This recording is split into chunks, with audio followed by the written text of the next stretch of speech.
mbinguni. Mpendwa msikilizaji, ninakusalimu kutoka madhabahu ya studio za Okoa FM Radio 106.3 inayotangaza kutoka mjini Morogoro, Tanzania, katika kipindi cha neno la Mungu kinachoitwa Taa ya Miguu. Kipindi hiki huratibiwa na huduma ya World Goshen Ministries yenye makao yake makuu Mispa, nyumba ya sala kwa mataifa yote, Sanga Sanga, Morogoro, Tanzania, na huwa kinakujia mara 3 kwa wiki, Jumatatu na Ijumaa, saa 3 asubuhi mpaka saa 4 asubuhi, na marudio hayo ni usiku wa siku hizo hizo saa 4 mpaka saa 5. Lakini pia Taa ya Miguu huwa inasikika siku za Jumamosi saa 3 asubuhi mpaka saa 4 asubuhi, kwa kuchagua somo mojawapo katika masomo yaliyorushwa siku za nyuma linarudiwa katika siku hiyo ya Jumamosi. Shujaa wa msalaba ainuliwe. Mpendwa msikilizaji, Mispa, nyumba ya sala kwa mataifa yote, inakuarifu ya kwamba siku za Jumapili huwa tuko pale saa 4 asubuhi mpaka saa 6 mchana kwa ajili ya kujifunza neno la Mungu, kwa ajili pia ya kujibu maswali yako ya kibibilia, kukupa wewe unayehitaji ushauri wa kiroho, lakini pia kukupa mwongozo wa namna ya kujisimamia katika maombi. Kama hujui namna ya kufika Mispa, wasiliana na mchungaji Evelyn Mbise katika namba 0784 769 223. Kama hujui namna ya kufika Mispa, wasiliana na mchungaji Evelyn Mbise 0784 769 223. Lakini pia kupitia Taa ya Miguu tunatoa huduma ya maombi ya kufunguliwa kutoka kwenye nguvu za giza. Kama unajijua kwamba unasumbuliwa na nguvu za giza na unahitaji kufunguliwa, wasiliana na Nabii Grace Ulomi katika namba 0715 682249. Nabii Grace Ulomi 0715 682249. Pia kwa habari ya maombi ya kufunguliwa, wasiliana na mchungaji Aquilina Mheza katika namba 0656 250899. Mchungaji Aquilina Mheza kwa habari ya kufunguliwa katika nguvu za giza kwa namba 0656 250899. Mpendwa msikilizaji, hizo namba ninazokutajia kwa ajili ya mahitaji mbalimbali, mawasiliano ya aina mbalimbali, tafadhali usitume ujumbe wa maandishi, uwapigie. Lakini Taa ya Miguu pia inapatikana mtandaoni katika YouTube. Unaingia YouTube, unaandika Taa ya Miguu, tutakutana pia huko. Na tuombe. Utukufu, enzi na mamlaka vina wewe Jehova. Bwana, tuko tayari sasa tukiwa na mioyo ya shukurani kwamba utatusikizisha neno lako la uzima, kutulisha mkate ulio hai, na jumla ya mambo yote jina lako litukuzwe, maana utajitukuza wewe mwenyewe. Tupe masikio ya ndani ya kusikia neno ambalo tutahitaji lihifadhiwe katika mioyo yetu. Ni katika jina la Yesu Kristo tumeomba haya na kushukuru. Amina. Mpendwa msikilizaji, kukuletea kipindi chako cha leo cha Taa ya Miguu, nyuma ya kamera yetu yupo mtumishi wa Mungu Bakari Mohamed, yuko tayari. Yupo msimamizi wa kipindi Mwinjilisti Godfrey Bakuza, na mimi ambaye utakuwa naye hewani naitwa Sabina Geleja. Wote watatu kwa pamoja tuna furaha na heshima kukualika katika Taa ya Miguu ya leo, ambayo inabeba kichwa cha habari au kichwa cha somo kinachosema unataka Mungu akupe maji, lakini kuchimba mahandaki hutaki. Utukufu na Mungu juu mbinguni. Somo letu la leo linasema unataka Mungu akupe maji, lakini kuchimba mahandaki hutaki. Somo hili linasindikizwa na maandiko kutoka kitabu cha Wafalme wa Pili, Wafalme wa Pili sura ile ya 3 mstari wa 4 mpaka wa 20. Wafalme wa Pili sura ya 3 mstari wa 4 mpaka wa 20, ambapo ninakwenda kusoma sawa sawa na ilivyoandikwa kutoka Biblia ya Kiswahili ya Union Version.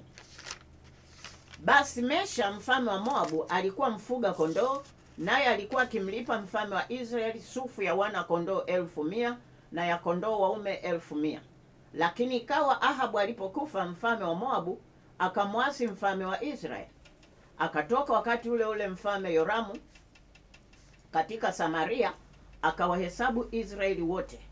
Akaenda akatuma kwa Yehoshafati mfalme wa Yuda, akasema, mfalme wa Moabu ameniasi. Je, utakwenda pamoja nami tupigane na Moabu? Akasema, nitakwenda. Mimi ni kama wewe, watu wangu ni kama watu wako, farasi zangu ni kama farasi zako. Akauliza, njia ipi tuiendea? Akajibu, njia ya jangwa la Edomu. Mstari wa 9, basi mfalme wa Israeli akaenda na mfalme wa Yuda na mfalme wa Edomu, wakazunguka mwendo wa siku 7, wala hapakuwa na maji kwa jeshi wala kwa wanyama waliowafuata. Mfalme wa Israeli akasema, ole wetu, kwani Bwana amewakutanisha hawa wafalme watatu awatie mkononi mwa Moabu. Lakini Yehoshafati akasema, je, hapana hapa nabii wa Bwana ili tumuulize Bwana kwa yeye? Akajibu mtumishi mmoja wa mfalme wa Israeli akasema, yupo hapa Elisha mwana wa Shafati aliyekuwa akimimina maji juu ya mikono yake Eliya. Yehoshafati akasema, neno la Bwana analo huyu. Basi mfalme wa Israeli na Yehoshafati na mfalme wa Edomu wakamshukia. Elisha akamwambia mfalme wa Israeli, nina nini mimi nawe? Uende kwa manabii wa babayo na manabii wa mamayo. Mfalme wa Israeli akamwambia, la sivyo, kwa kuwa Bwana amewakutanisha hawa wafalme watatu awatie mkononi mwa Moabu. Elisha akasema, kama Bwana wa majeshi aishivyo, ambaye nimesimama mbele zake, kama singemwangalia uso wake Yehoshafati mfalme wa Yuda, singekutazama wala kuonana na wewe. Mstari wa 15, ila sasa niletee mpiga kinanda. Ikawa mpiga kinanda alipokipiga, mkono wa Bwana ukamjia juu yake. Akasema, Bwana asema hivi, fanyeni bonde hili lijae mahandaki. Kwa kuwa Bwana asema hivi, hamtauona upepo wala hamtaiona mvua, ila bonde hilo litajaa maji, nanyi mtakunywa, ninyi na ng'ombe zenu na wanyama wenu. Na jambo hili ni jepesi machoni pa Bwana. Pia atawatia Wamoabi mikononi mwenu. Mstari wa 18, nanyi mtapiga kila mji wenye boma na kila mji ulio mzuri na kila mti mwema mtaukata, na chemchemi zote za maji mtaziziba, na kila mahali palipopema mtapaharibu kwa mawe. Ikawa asubuhi, wakati wa kutoa sadaka ya unga, tazama, maji yakaja kwa njia ya Edom, hata nchi ikajaa maji. Shujaa wa msalaba ainuliwe. Tunaona hapa jeshi jeshi la pamoja linakwenda kupigana mahali, lakini ninavyoelekea walipotea njia.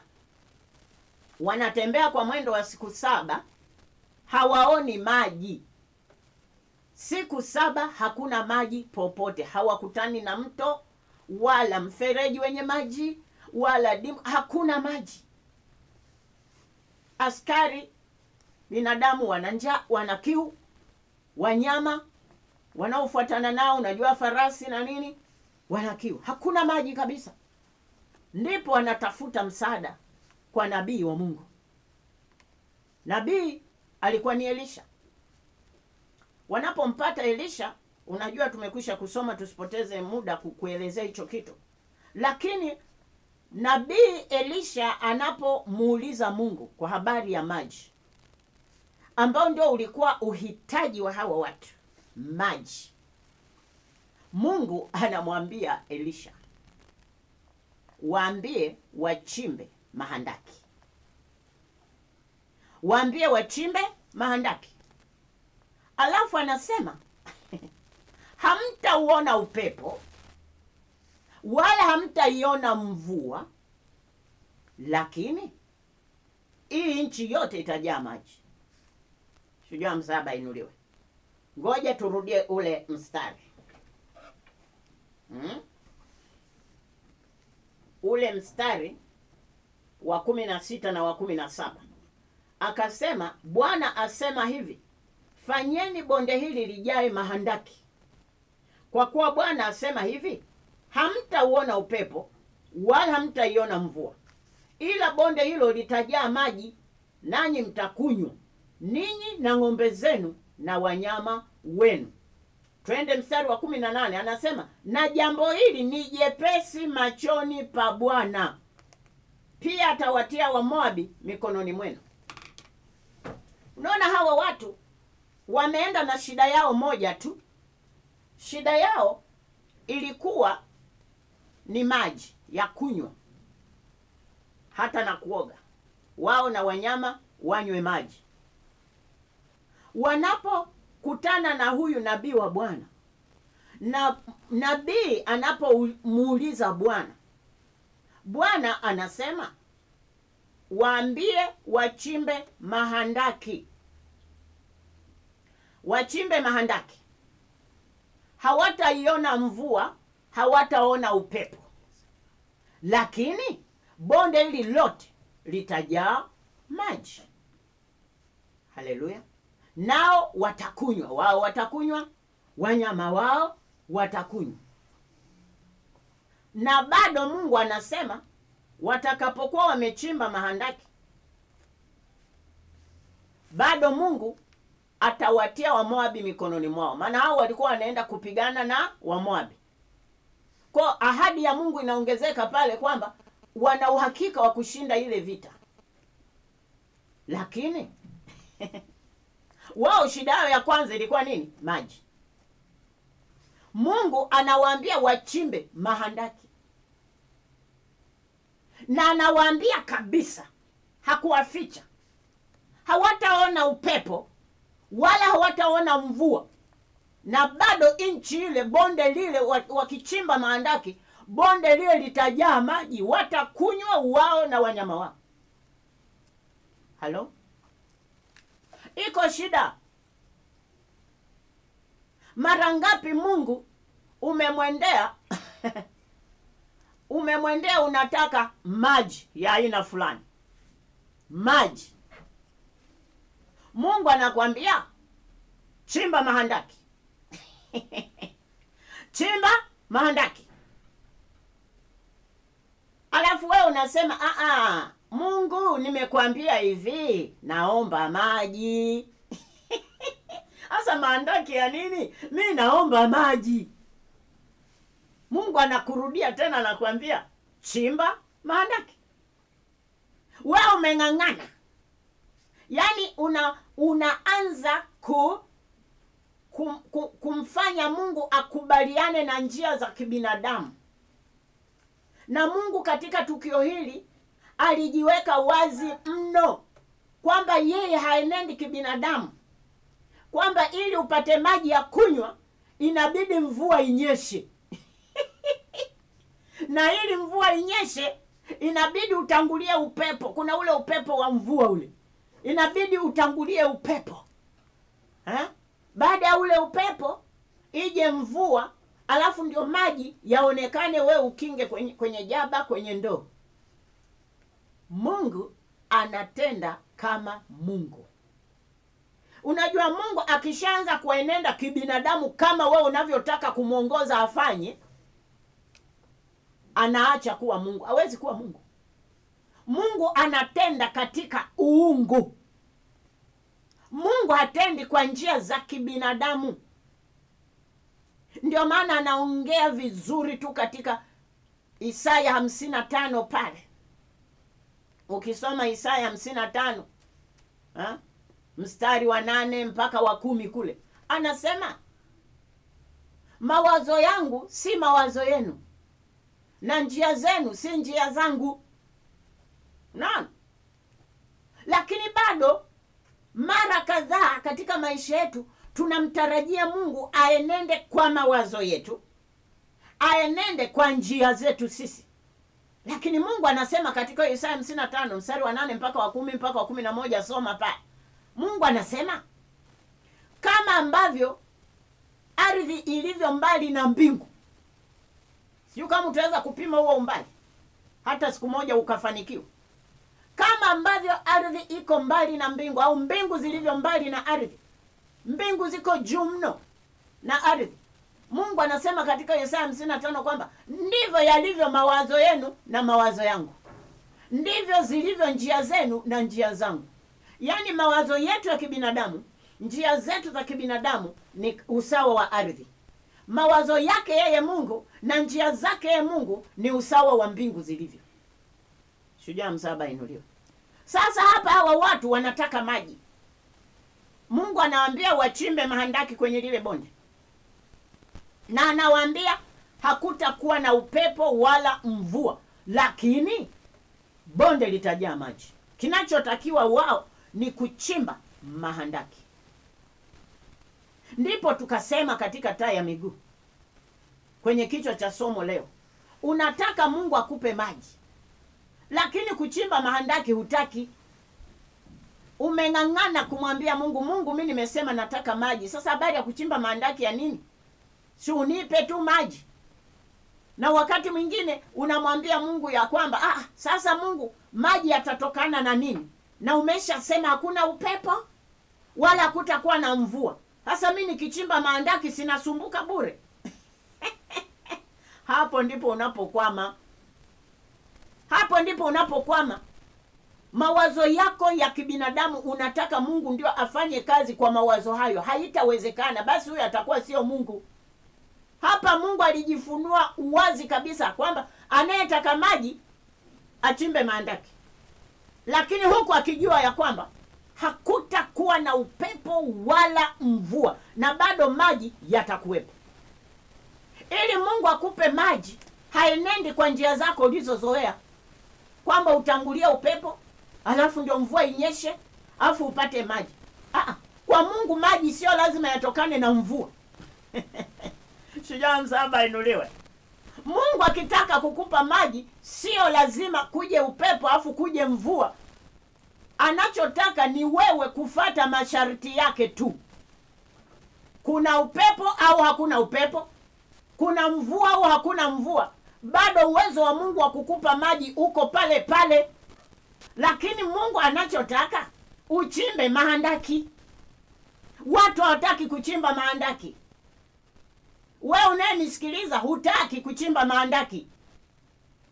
Umeenda safari nenda rudi mbele za Mungu unaomba maji. Unajua mwenyewe maji unayoyaomba. Lakini Mungu anakuambia chimba mahandaki. Unasema haiwezekani. Mimi siwezi kuchimba mahandaki.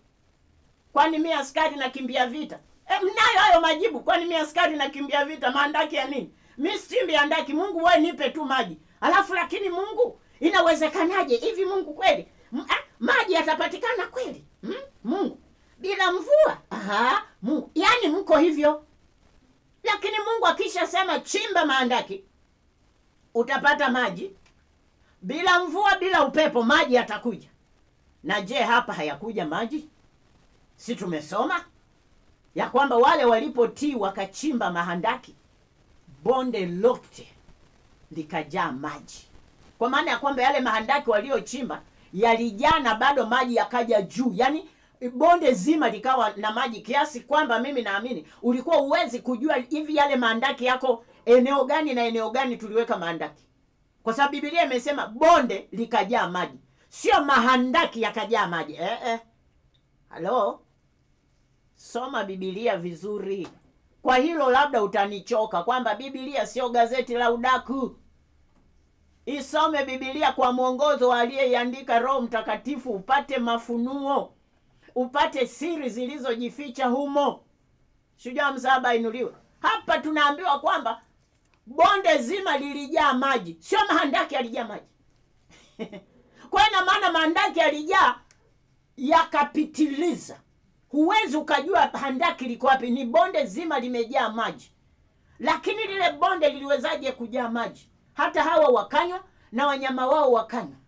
Lilijaa maji kwa sababu hawa watu walitii agizo la Mungu la kuchimba mahandaki. Pamoja na kwamba kibinadamu ilionekana hakuna uhusiano. Itakuwaje? Maji yanatoka wapi? Yaani uchimbe handaki afu upate maji, unayapataje? Lakini uliyemwomba si ni Mungu. Mungu mwenye uweza usiowezwa. Analolitamka linakuwa. Shujaa msaba ainuliwe. Analolitamka linakuwa. Wewe ili mradi ujue kwamba aliyesema ni Mungu, hakika fanya, matokeo utayaona. Watu wengi mpaka leo wamekwama mahali, hawauoni utendaji wa Mungu, hawaoni matokeo ya wao kumwomba Mungu hicho wanachomuomba. Kwa sababu mahali fulani unapokaa mbele za Mungu, iko namna Mungu anasema na wewe, mwanangu, unataka maji? Chimba mahandaki. Wewe unasema siwezi kuchimba mahandaki, mimi nataka maji. Lakini Mungu anasemaje katika Warumi 8:28? Katika Warumi 8:28 Biblia inatuambia kwamba katika mambo yote, Biblia inasema nasi twajua ya kwamba katika mambo yote Mungu hufanya kazi pamoja na wale wampendao katika kuwapatia mema, yani wale walioitwa kwa kusudi lake. Katika mambo mangapi, msikilizaji? Katika mambo yote Mungu atafanya kazi na wewe katika kukupatia mema. Huna maji, atafanya kazi na wewe. Wewe lazima uchimbe mahandaki, afu yeye aonekane katika uungu wake akikupa maji bila upepo, bila mvua. Huyo ndiye Mungu anayehubiriwa katika taa ya miguu. Ili mtu apate maji sio lazima upepo uvume wa mvua. Ili mtu apate maji sio lazima mvua inyeshe. Ili mtu apate maji kwa huyu Mungu anayehubiriwa na taa ya miguu, ili mtu apate maji anatakiwa atii neno la Mungu la kuchimba mahandaki. Maana Mungu hataki kuibuka tu akaanza kukushushia maji. Amesha sema kwenye Warumi 8:28. Katika mambo yote Mungu atafanya kazi na wewe mwenyewe kukupatia mema unayohitaji. Kwa hiyo wewe una sehemu ya kufanya na yeye ana sehemu ya kufanya. Kulitii tu lile neno la kuchimba mahandaki, hapo ndipo watu wamekwama. Haijalishi kuna mvua au hakuna mvua. Haijalishi kwamba hakuna upepo utakaoleta mvua. Kinachojalisha, je, Mungu amesema nini? Hicho ndicho kinachojalisha. Mungu amesema nini katika hiyo hali? Mungu ameahidi kitu gani? Unapoenda kwenye Injili ile ya Yohana sura ya 2. Injili kama ilivyoandikwa na Yohana Mtakatifu, sura ya 2 mstari wa 7. Tunamkuta Yesu Kristo kwenye harusi ya Kana, akiwaambia watumishi wa ile harusi waliokuwa wakihudumu kwenye harusi, anawaambia jalizeni mabalasi maji. Lakini kabla Yesu hajatamka maneno haya, huko nyuma divai ilipotindika harusini, Mariamu anamwendea Yesu na kumwambia hawana divai. Majibu ya Yesu unayajua na unayakumbuka. Mariamu anarudi kwa hawa watumishi wanaohudumia harusi, anawaambia lolote atakalo waambieni fanyeni. Lolote atakalo waambieni fanyeni. Leo watu wanashindwa kupata maji, wanatembea siku 7. Hawa wafalme na majeshi yao wametembea kwa siku 7, hakuna maji. Linakuja neno la Bwana linaambia mnataka maji chimbeni mahandaki. Sasa niambia wangechimba mahandaki. Kama hawangetii wakachimba mahandaki, wakakaa wanangoja upepo, wanangoja mvua ndio wachimbe mahandaki maji yaingie. Mungu haenendi kwa njia zako. Lolote analokuambia Mungu fanya, hata kama unaona halina uhusiano. Halina uhusiano. Na ndio njia za Mungu zilivyo. Wewe unajiona huna maji, alafu hakuna upepo, hakuna mvua, Bado Mungu anakuambia ukitaka maji chimba mahandaki. Ndivyo anavyoenda Mungu. Na tunaona kule kwenye harusi ya Kana, Mariamu alilijua hilo, akasema lolote atakalowaambia fanyeni. Na tunaona katika mstari wa 7 wa Yohana 2, Yesu anaambia jalizeni mabalasi maji. Hakika hakukuwa na uhusiano na swala la divai. Kibinadamu hakukuwa na uhusiano. Yale mabalasi ni kwa ajili ya kutawaza miguu. Mabalasi yale kwa ajili ya kutawaza miguu. Hiyo ni desturi ya Kiyahudi.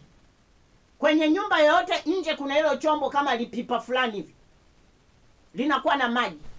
Kwa desturi ya Kiyahudi, kabla hujaingia kwenye nyumba ya mtu, unavua viatu, unatawaza miguu, ndio unaingia ndani. Kwa hiyo ndilo balasi. Na pale tunaambiwa kwenye ile harusi kulikuwa na mabalasi 6. Na harusi imejaa watu. Kwa hiyo watu wametawaza miguu, maji yameisha. Yesu anawaambia, jalizeni mabalasi maji. Yaani ilitosha kusema kama unavyosema. Yesu, mimi nimekwambia sina divai. Mabalasi yanahusu nini? Haya ni ya kutawazia. Lakini wale watumishi walijua neno la Mariamu. Lolote atakalowaambia fanyeni. Siku hizi sasa tumezua mtindo, tunatawaza mikono. Tumeambiwa kwenye kila eneo watu kabla hawajaingia wanawe mikono. Mabalasi yamejaa nchi nzima. Watu wananawa. Jamani haleluya. Utukufu na Mungu juu mbinguni. Anawaambia jazilizeni mabalasi maji. Ilitosha kusema master, tumekuambia hakuna divai na mama yako alikuja hapa akakwambia wana divai. Wewe mtume Yuda aende supermarket akalete divai. Mabalasi mbona yana uhusiano? Lakini kama ambavyo ungeweza kuona hakuna uhusiano kati ya kuchimba mahandaki na kutimiziwa hitaji la maji, hata wale pale wangeweza kusema hivi. Lakini Yesu ameshasema. Nimesema hivi na taa miguu inasema. Kinachojalisha Mungu amesemaje. Wewe usiangalie yale mazingira. Usilinganishe hitaji lako na mazingira yaliyopo. Wewe waza Mungu amesema nini katika hilo hitaji lako. Alichokisema Mungu ndicho kitafanyaje? Ndicho utakapofanya utakutana na lile hitaji lako. Haijalishi hujaona upepo, haijalishi hujaona mvua. Lakini kama unatimiza neno aliloagiza Mungu la kuchimba mahandaki, naye akasema hata bila upepo, bila mvua, nchi, bonde lote litajaa maji. Maji yako utayaona. Lakini wewe unataka Mungu akupe maji, taa miguu inakuuliza, mbona kuchimba mahandaki hutaki? Utaratibu wa Mungu, yako maagizo anakupa. Yako maagizo anakupa. Na unaweza kuona maagizo haya yamkini hayana uhusiano. Hata kwenye Yohana 11. Injili kama ilivyoandikwa na Yohana sura ya 11. Ukienda mstari wa 39. Tunamkuta Yesu Kristo anawaambia waliopo pale kwenye kando ya kaburi la Lazaro. Anawaambia liondoeni jiwe. Liondoeni jiwe. Kulikuwa na mjadala pale, Yesu na Martha. Martha anasema, Bwana huyu ananuka. Lakini wewe umetaka kaka yako afufuke. Wako watu mpaka leo malazaro yao yako bado makaburini, yanaendelea kuwepo makaburini, kwa sababu wanaona ugumu kuondoa jiwe. Wanataka Yesu sijui afanye vyote viwili, aondoe jiwe na bado amuite Lazaro. Kuna mgawanyo wa kazi. Mungu ana mgawanyo wa kazi katika utendaji wake. Na ukitaka kujua huu mgawanyo wa kazi, ndio maana katika kitabu cha Mwanzo sura ya 1 mstari wa 26 mpaka 28, Biblia inatuambia na tufanye mtu kwa mfano wetu. Haleluya. Tufanye mtu kwa mfano wetu. Ukienda mstari wa 28, Biblia ndio inakamilisha, inasema Mungu akamfanya mtu kwa mfano wake. Kwa nini Mungu anamfanya mtu kwa mfano wake? Anamfanya mtu kwa mfano wake kwa sababu anajua na alijua kwa habari ya Warumi 8:28 kwamba katika mambo yote atafanya kazi pamoja na huyu mtu. Haleluya! Katika mambo yote Mungu atafanya kazi pamoja na huyu mtu. Kwa ni muhimu huyu mtu awe kwa mfano wake, wafanane sifa. Haleluya! Huwezi ukafanya kazi pamoja na mtu ambaye hamlingani sifa za kufanya ile kazi. Haleluya! Leo hii kama kuna mgonjwa umempeleka hospitali ya rufaa, ikaonekana mgonjwa huyu anatakiwa kufanyiwa upasuaji wa dharura, daktari bingwa wa upasuaji aliyoko zamu hawezi kupiga simu kwa meneja wa TANROADS mkoa kuomba msaada huko. Hawafanani sifa. Atapiga simu kuomba msaada kwa madaktari wengine waje wamsaidie wenye sifa kama yeye. Hawezi kwenda kwa mtaalamu wa kujenga barabara akamuombe huko msaada. Hawafanani sifa.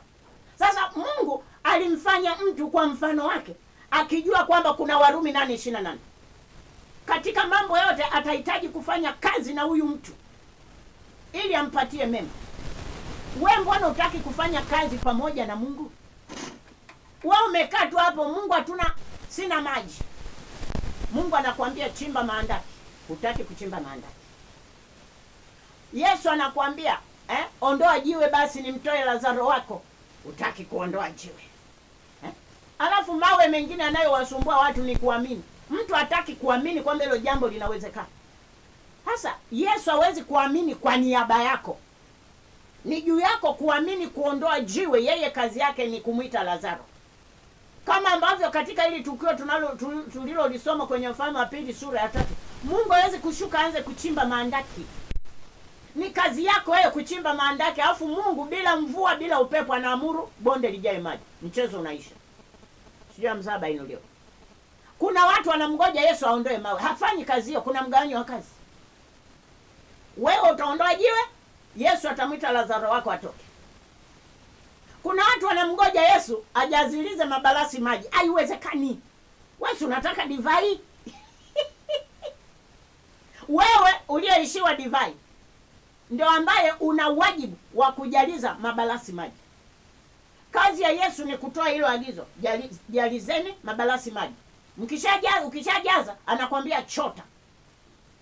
Haji kukuchotea, ni juu yako kuchota. Kuna mgawanyo wa kazi. Sijui mzaba inuliwa. Watu hawana maji, lakini hawako tayari kuchimba mahandaki. Sio tu hawako tayari kuchimba mahandaki, wanakaa wanapoteza muda, wanachelewesha miujiza yao kwa kuhoji kuna uhusiano gani kati ya kuchimba mahandaki na maji. Wanakaa wakihoji yawezekanaje bila upepo bila mvua maji yatakujaje. Anajichelewesha kwenye muujiza kwa kuhoji alichosema Mungu. Wewe unamhoji Mungu kwa kile alichosema, kwamba Mungu ajue alichokisema. Hapo ndipo unapochelewa. Muujiza wako unachelewa hapo. Maji yako nayo yahitaji sana, wewe na wanyama wako yanachelewa hapo. Umekaa unahoji itakuwaje, maji yatatoka wapi bila upepo bila mvua. Alafu maandaki kazi kweli kuchimba. Weka hapo, utakaa hapo. Hawa walipata neema wakati wakachimba maandaki bila upepo bila mvua, bonde likajaa maji, na bado wakapewa bonus. Unajua Mungu akikujibu hitaji moja na bonus inakuja. Wakapewa bonus. Maji wamepata, bonde limejaa maji, wao wamekunywa na wanyama wao, na bonus yao wa Moabi wametiwa mikononi mwao. Wakaweza hata kubomoa miji yao, kata miti yote mizuri. Wao hawakuomba hilo, waliomba maji. Unapotii agizo la Mungu bila kuliweka katika ubinadamu limekaaje? Maana shida yetu tunakokwama ni hapo, kwamba Mungu akitoa agizo tunaanza kulichukua lile agizo tunalitafsiri katika ubinadamu limekaaje. Hutatoka hapo, utakwama tu. Huo mkwamo utaanzia miguuni mpaka utosini. Utakwama tu. Ukishaanza kuchukua maagizo ya Mungu na kuyaingiza kwenye tafsiri ya kibinadamu badala ya kutekeleza kama yalivyo. Ukiambiwa ondoa jiwe, ondoa jiwe. Chimba mandaki, chimba mandaki. Jaza mabalasi maji, we jaza. Yaani fanya kama Mungu anavyosema. Lakini ukianza kutafsiri maagizo ya Mungu kwenye ubinadamu wako, hilo hitaji mimi nakwambia tu sahau, huwezi kulipata. Kwa sababu Mungu haenendi kibinadamu. Mungu anafanya katika uungu, kwa sababu yeye ni Mungu. Zaidi yake hakuna. Kwa alichokisema Mungu utakapokifanya, ndipo utakapokutana na utendaji wa Mungu, na sio katika kutafsiri agizo la Mungu kwenye ubinadamu. Taa Miguu iliwahi kufundisha somo linalosema maagizo ya Mungu hayaboreshwi. Ukishaingia biashara ya kuboresha maagizo ya Mungu, ujue hakuna siku utapata maji. Hakuna siku Lazaro wako atafufuka. Hakuna siku utapata divai. Shujaa mzaba inuliwa. Tunaposoma katika Yoshua sura ya 6.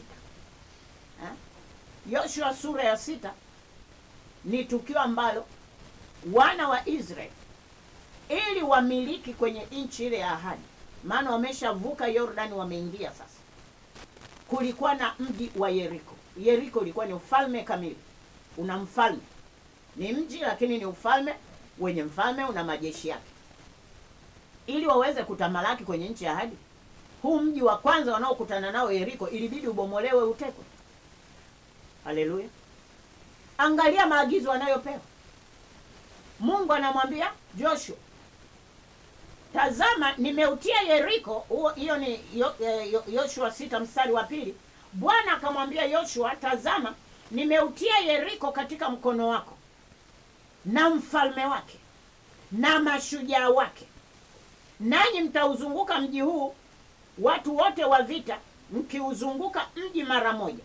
Fanya hivi siku 6. Mstari wa 4, na makuhani 7 watachukua tarumbeta 7 za pembe za kondoo waume mbele ya hilo sanduku, na siku ya 7 mtazunguka mji mara 7, na makuhani watapiga tarumbeta zao. Wewe endelea kusoma hapo, utaona jinsi mambo yalivyokwenda, kwamba baada ya hayo walipotekeleza, Yeriko ilianguka ikatekwa. Wakateka kila kitu, wakaua kila kitu isipokuwa Rahabu na nyumba ya baba yake, kama ambavyo utasoma katika hiyo Yoshua sura ya 6. Sasa tunasema hivi unataka Mungu akupe maji, lakini kuchimba maandaki hutaki. Katika tukio hili Mungu anamhakikishia Joshua kwamba ameitia Yeriko mikononi mwake. Sio tu Yeriko, na mfalme na mashujaa wote, lakini kwa masharti. Wakubali kuizunguka Yeriko kwa muda wa siku 6, kila siku mara moja. Wazunguke kimya kimya. Alafu siku ya 7 wazunguke tena mara 6 kimya kimya. Ile ya 7 makuhani wanaotangulia mbele ya sanduku la agano wapige tarumbeta kwa nguvu na watu wapige kelele. Kibinadamu ukianza kutafsiri hiyo, hebu fikiria Yoshua angemwambia Mungu, tumesema hivi, tunahitaji kuuteka mji. We tuletee jeshi, tuletee mitambo ya kulipua kwa dynamite huu ukuta. Sasa kuzunguka kimya kimya kuna uhusiano gani na kuiteka Yeriko? Maana hapo ndio ulipokwama. Mungu anakuambia zunguka Yeriko mara 6 kimya kimya. Kwa siku 6, afu ya 7 zunguka tena mara 6 hivyo hivyo, ila ya 7 piga kelele. Unaona walivyotii. Tunaambiwa ukuta ulifanyaje? Ulianguka wote. Na haukuwa ukuta mdogo ule. Haukuwa ukuta kama wao wa nyumba yako, mwekaweka chupa huko juu siyo nini. Ukuta wa Yeriko, vitabu vya historia vinatuambia ule ukuta ulikuwa ni mnene, ni mpana, wenye uwezo wa kuweka lane 6 za barabara.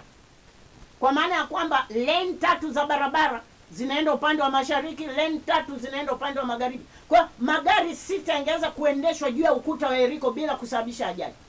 Haukuwa ukuta mdogo. Yaani wewe unafikiri unapoambiwa ukuta Yeriko basi ni kama huo wa kwako ulioweka chupa huko juu. Ni ukuta ulikuwa na uwezo wa kufanyika barabara, magari 6 yanaenda sambamba kwa wakati mmoja na hakuna ajali kutokea. Lakini ulibomokaje huo ukuta? Kwa watu kuzunguka kimya kimya.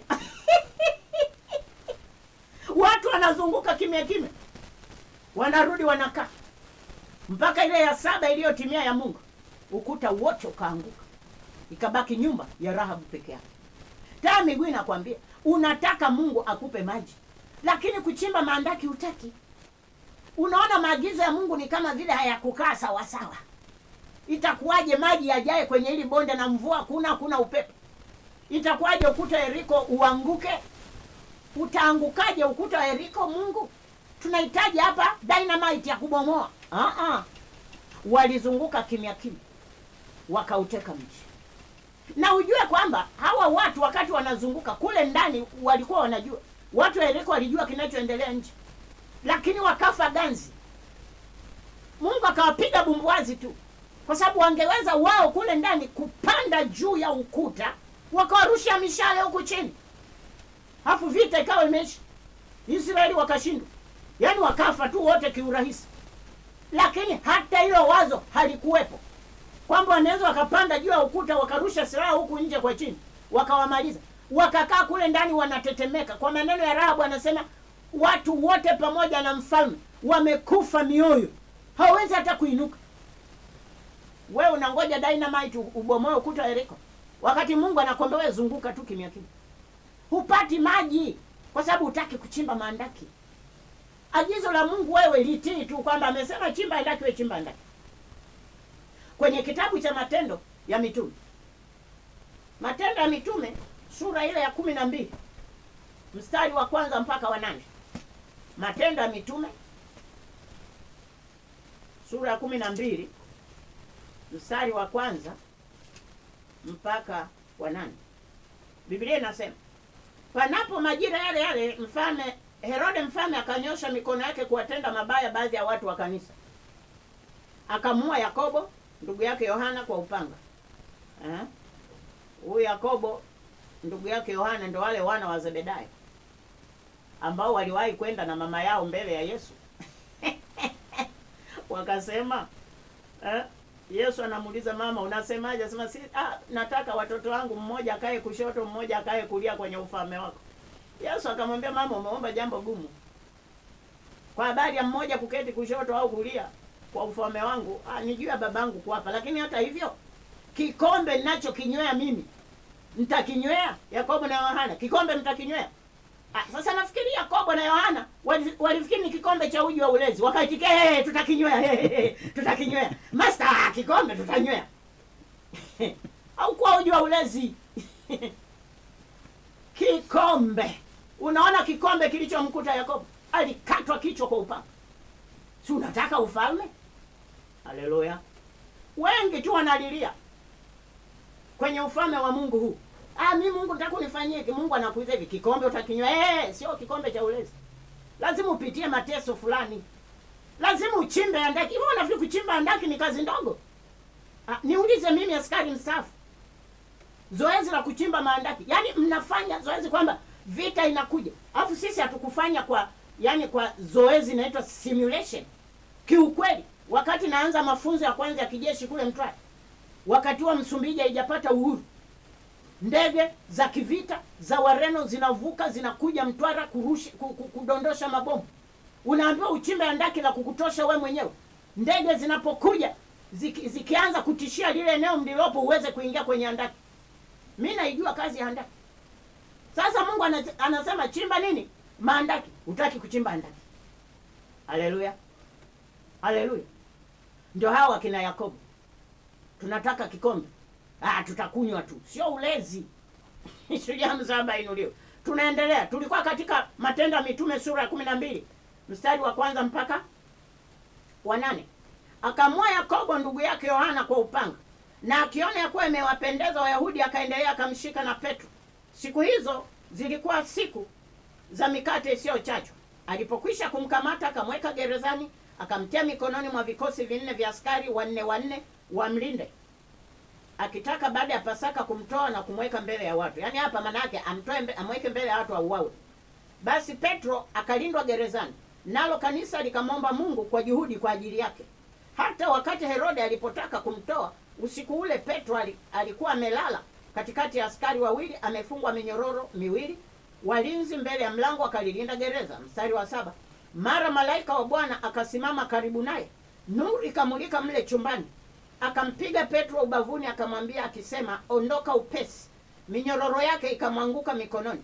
Malaika akamwambia, jifunge, kavae viatu vyako. Akafanya hivyo. Kisha akamwambia, jivike nguo yako, ukanifuate. Kazi ya malaika hapa ilikuwa ni kumpiga Petro ubavuni, minyororo ianguke, ikatike.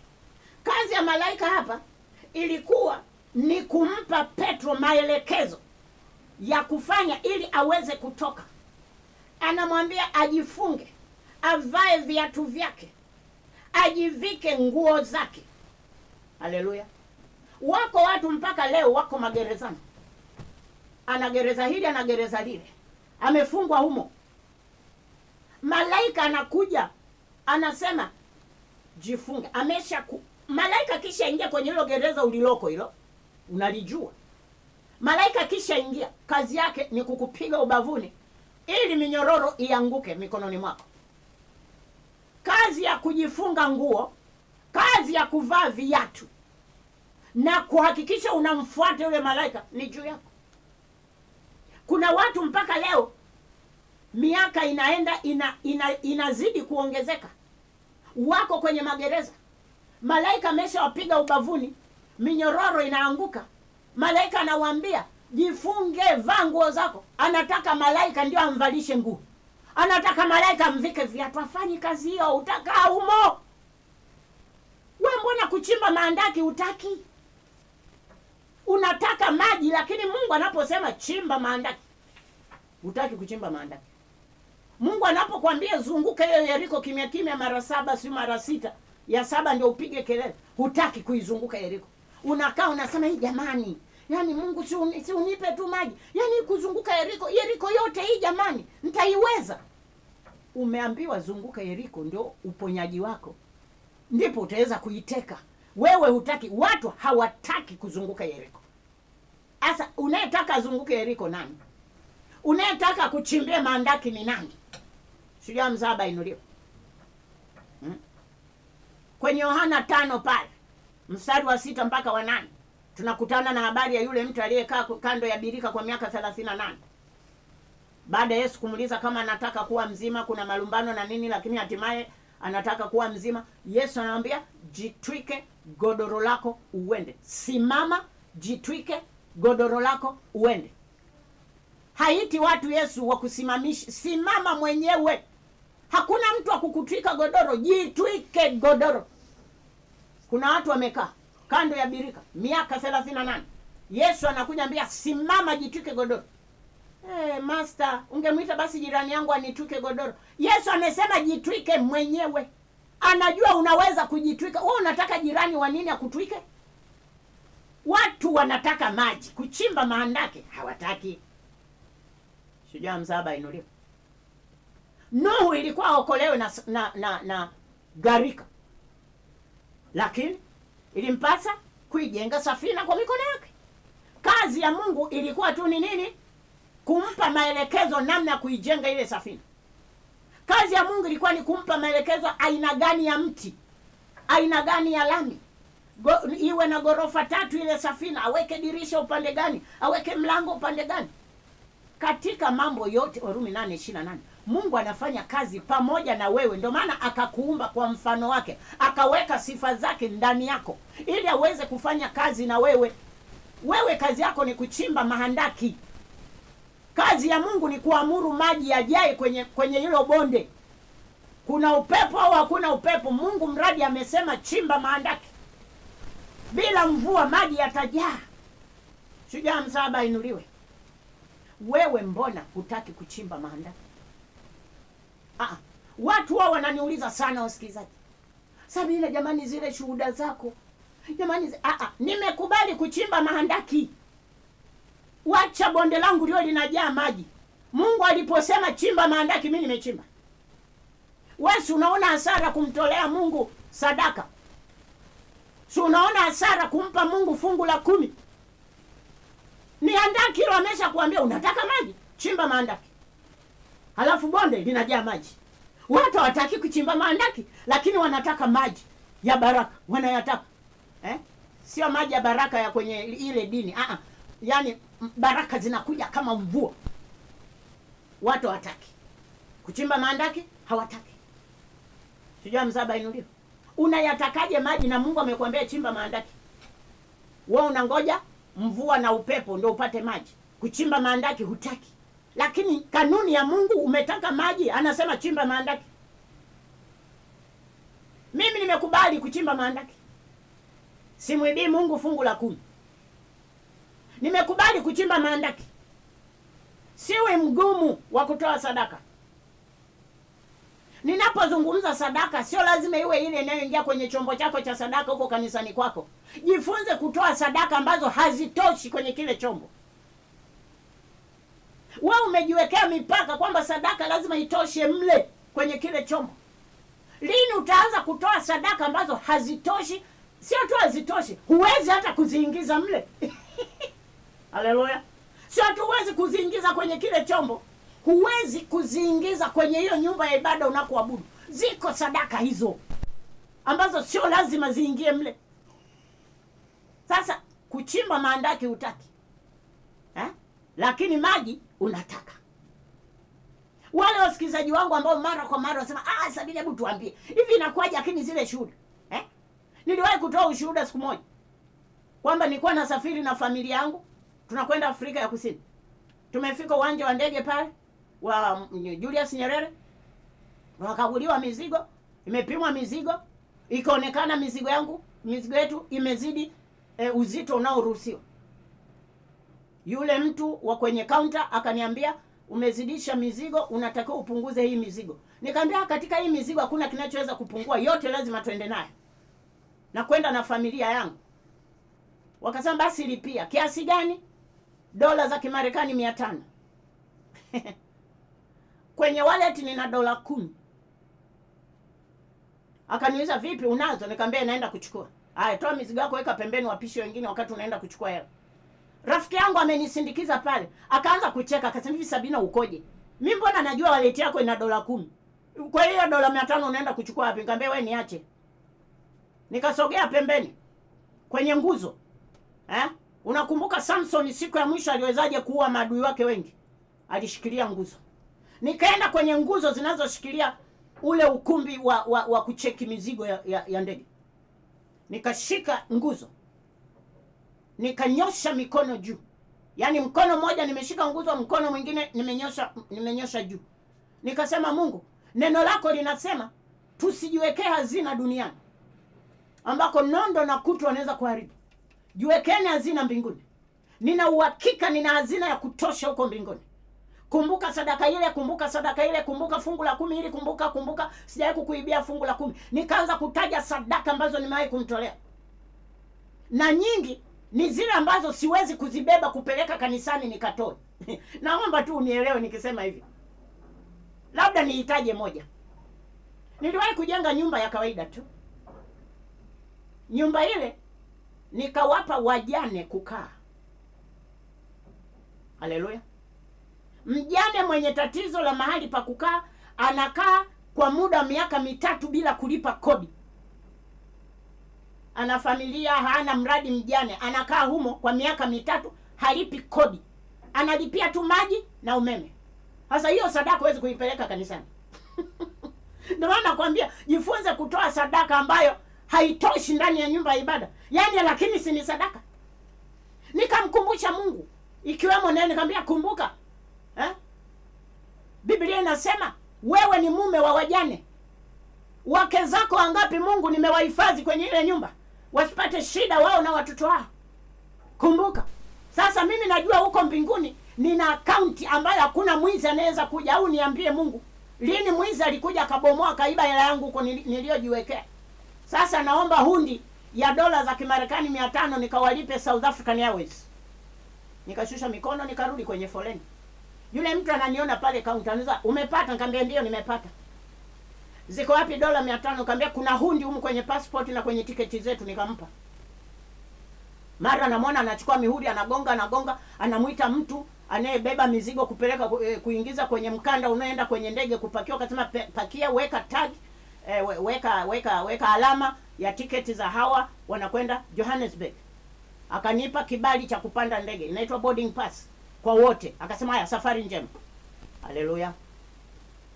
Nikiambiwa chimba maandaki na chimba.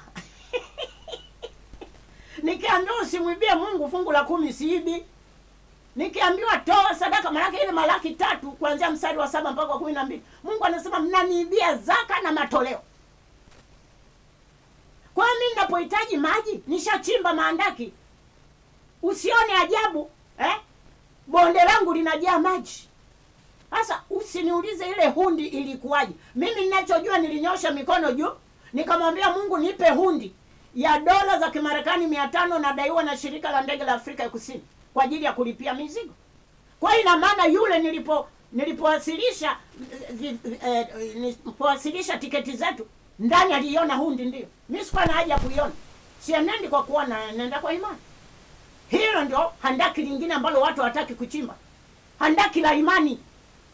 Kumwamini Mungu 100% bila kutetereka. Kumbuka Waebrania 11:6. Amwendeaye Mungu lazima aamini kwamba yeye yuko na kwamba huwapa thawabu kwa jinsi wanavyomtafuta. Lazima uamini. Sasa wewe unaenda mbele za Mungu, hivi kweli atashusha cheki? Itatoka wapi hiyo hundi? Hivi kweli inawezekana? Utapataje? Watu hawajachimba maandaki ya imani, ndio maana mabonde yao hayajai maji. Shujaa msaaba ainuliwe. Mpendwa msikilizaji, hicho kilikuwa ni kipindi cha Taa ya Miguu. Napenda kukukumbusha kununua kitabu nilichoandika, Taa ya Miguu, Imani Nguvu ya Uumbaji. Kinapatikana barabara ya Kitope kuelekea uwanja wa Jamhuri hapa Morogoro, katika maduka yaliyoko kwenye jengo la shirika la nyumba ya taifa, ghorofa ya chini. Duka linaitwa Mwabi Stationery. Utawakuta Ipiana, Mwide na Shabani, watumishi wa Mungu watakuhudumia. Lakini pia kitabu hiki kinapatikana katika ofisi za Okoa FM Radio, jengo la CCM mkoa wa Morogoro, ghorofa ya 3 block B. Utawakuta Irene Gomanga na mwinjilisti Godfrey Bakuza, wanaweza wakakuuzia hicho kitabu. Usikikose. Tukikuaga kutoka Okoa FM Radio 106.3 inayotangaza kutoka mjini Morogoro. Ni sisi tuliokuletea kipindi cha Taa ya Miguu. Nyuma ya kamera ni mtumishi wa Mungu Bakari Mohamed, msimamizi wa kipindi mwinjilisti Godfrey Bakuza, na mimi uliokuwa naye hewani Sabina Gereja, tukisema Maranatha, Bwana anarudi.